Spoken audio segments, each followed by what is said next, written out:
Bonjour à tous.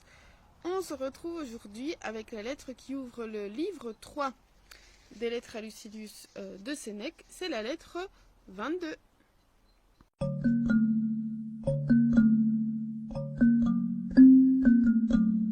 Alors, apparemment Sénèque a reçu une réponse de Lucilius qui lui a dit « Oui, je vois bien ce que tu me demandes de faire, de quitter la vie politique, de quitter mes attaches.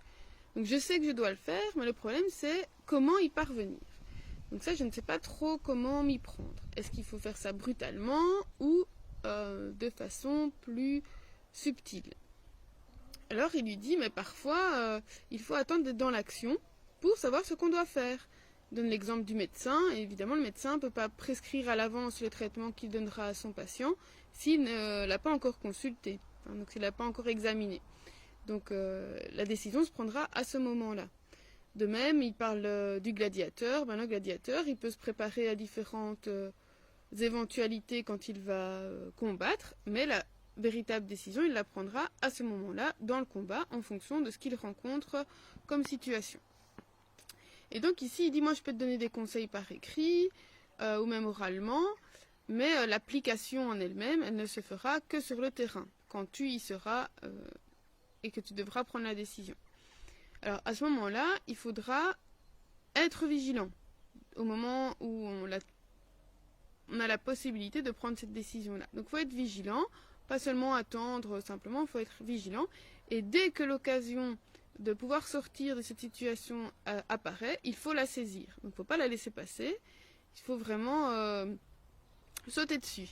Donc je pensais par exemple à des projets, quand on a des projets de reconversion professionnelle ou autre, et que on attend toujours la bonne occasion pour y aller, et parfois on laisse passer des bonnes occasions. Et c'est sûr que si on laisse passer et qu'on n'ose pas se lancer non plus, voilà, notre projet il risque pas d'avancer. Donc voilà, moi je pense que quand on a un projet positif, évidemment il y a une part de préparation, mais il faut absolument un peu d'audace aussi, se lancer, et le reste suivra. Il vaut mieux, à mon sens, après chacun fait comme il le pense, mais il vaut mieux échouer et se dire qu'on a essayé, qu'on a mis toutes les chances de son côté, que d'avoir des regrets de ne jamais avoir essayé. Un projet ne pourra jamais aboutir si on ne le commence pas. C'est logique. Mais parfois, la peur nous empêche de nous lancer. Donc si on ne se lance pas, on n'ira jamais loin.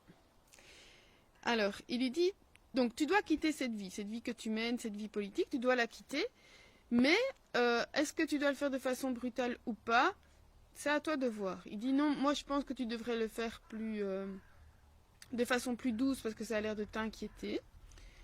Mais ce que tu dois absolument pas faire, c'est t'engager encore plus dans ce que tu es. Donc évidemment, on ne va pas prendre de nouvelles charges et alourdir le poids des responsabilités que tu as. Et va pas chercher des prétextes en disant, en latin c'est vraiment non potui aliter, je pouvais pas faire autrement, j'étais forcé. Non, il n'y a personne qui te force, tu es responsable de dans quoi tu t'engages. Et là il cite Épicure qui dit à Idoménée de quitter au plus vite sa fonction avant que quelqu'un ne l'empêche de prendre sa retraite. Donc on en a déjà parlé hier, et donc Idoménée avait un peu le même statut.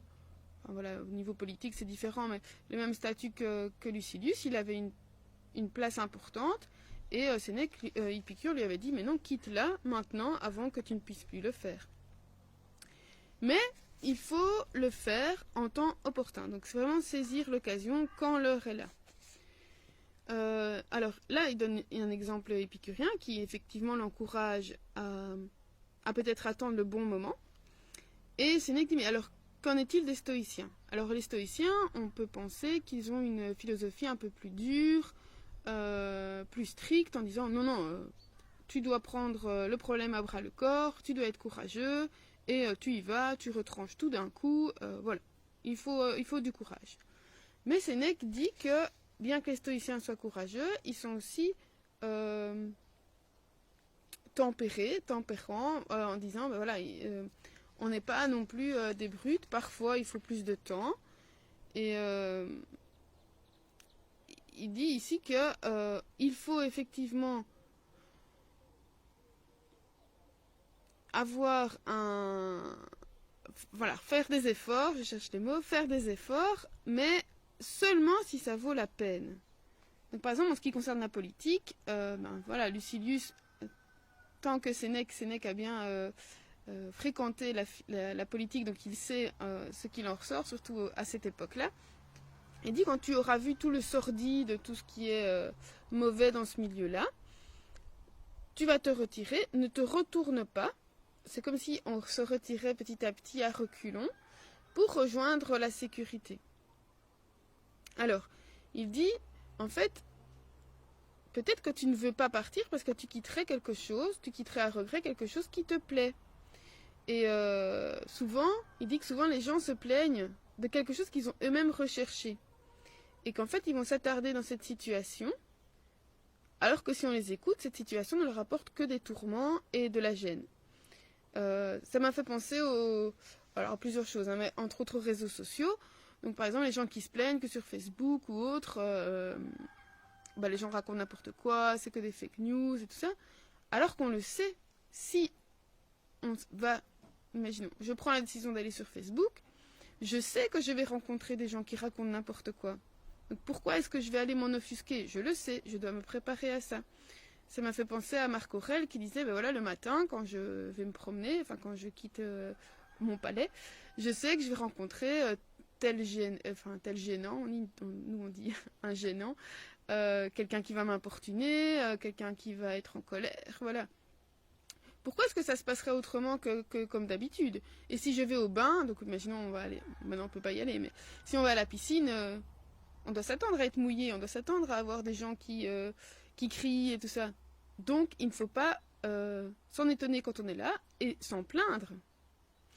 Voilà, tout à l'heure j'ai dû aller faire une course, mais je savais que j'allais, voilà, il y a toutes les règles strictes maintenant, je ne vais pas me plaindre de ces règles, je sais qu'elles sont là. Donc on peut s'y préparer, mais si je ne veux pas subir ces règles-là, ben je n'y vais pas. Voilà, c'est pareil pour les réseaux sociaux. Alors, il lui dit, donc si tu prends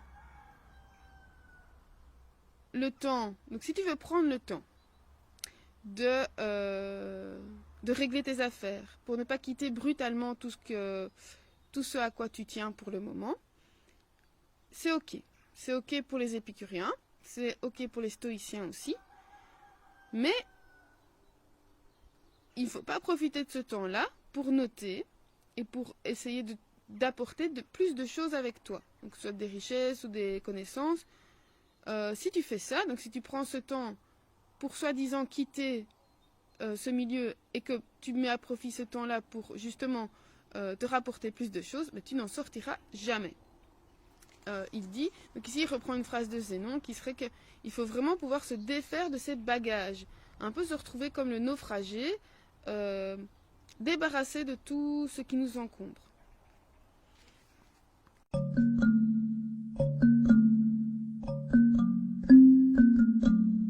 Dans la dernière partie de la lettre, il cite encore Épicure pour dire que tous, donc tous les hommes et les femmes, jeunes ou vieux, nous quittons la vie effrayés par la mort, ignorants de la vie. Parce que, dit Sénèque, on s'est davantage préoccupé de savoir si on allait vivre longtemps, au lieu de se préoccuper de bien vivre, donc de vivre de façon bonne. Alors c'est là que j'ai découvert un nouveau mot en français, enfin c'est pas un nouveau mot, c'est moi qui ne le connaissais pas, c'est l'impéritie. Et donc l'impéritie, c'est un peu l'équivalent, un synonyme de incompétence, mais c'est vraiment, donc si on regarde dans le dictionnaire, hein, le manque de capacité dans la fonction que l'on exerce. Alors évidemment, ça peut vraiment s'attacher à un métier. Alors je pense que ce mot, je vais l'utiliser assez fréquemment.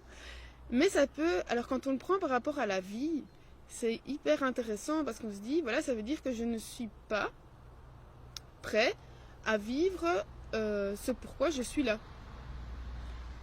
Et Sénèque dit la nature pourrait se plaindre pourrait se plaindre de nous parce qu'elle nous a mis au monde, nous, des êtres purs, donc exempt de passion, de peur, de superstition, de perfidie et de tous les autres maux. Donc en latin c'est pestis, donc c'est tout ce qui est mauvais. Hein. Donc ça c'est la phrase que j'ai retenue. Elle dit sine cupiditatibus vos genui. Donc moi je vous ai mis au monde, je vous ai engendré sans désir, sans peur, sans superstition, sans perfidie et tous les autres maux, les maux de l'âme, hein, donc tout ce dont on s'afflige soi-même. Et donc la nature pourrait se plaindre parce que nous, elle nous a pas mis au monde comme ça. Quand on est né, on n'avait pas toutes ces choses-là. C'est quelque chose qu'on s'est rajouté soi-même. Alors il dit aussi, Sénèque, que celui qui est sage peut mourir dans la sécurité d'esprit où il est né. Donc lui, il a justement un peu retrouvé son âme de bébé, son âme pure de bébé. Or, justement, les autres, ceux qui ne sont pas sages, paniquent à l'idée de mourir, alors que, justement, ils vont vers la sécurité, ils retrouvent un espace de sécurité. Et pourquoi est-ce qu'ils paniquent? Parce qu'ils pensent avoir gâché cette seule vie qu'ils avaient, alors qu'en fait, la seule chose dont nous sommes maîtres, nous, dans notre vie, ce n'est pas celle de vivre longtemps. On le sait, hein, c'est pas quelque chose qu'on sait et qu'on peut maîtriser. Évidemment, on peut avoir une certaine hygiène de vie, tout ce qu'on veut pour essayer de vivre bien plus longtemps. Mais voilà, n'importe quoi peut arriver. Par contre, il est de notre ressort, il dépend de nous, de vivre bien, de faire en sorte que le temps qu'on a à vivre soit placé sous le signe de la sagesse ou du bien. Ça dépend de nous. Et donc si, d'après Sénèque, si on a fait en sorte dans sa vie de mettre les choses, de régler sa vie pour qu'on soit content de ce qu'on a fait, de ce qu'on est, eh bien on n'aura pas peur de mourir, quel que soit le moment. Voilà. Donc je vous laisse réfléchir là-dessus. On se retrouve demain pour la lettre 23. D'ici là, portez-vous bien ou à l'été.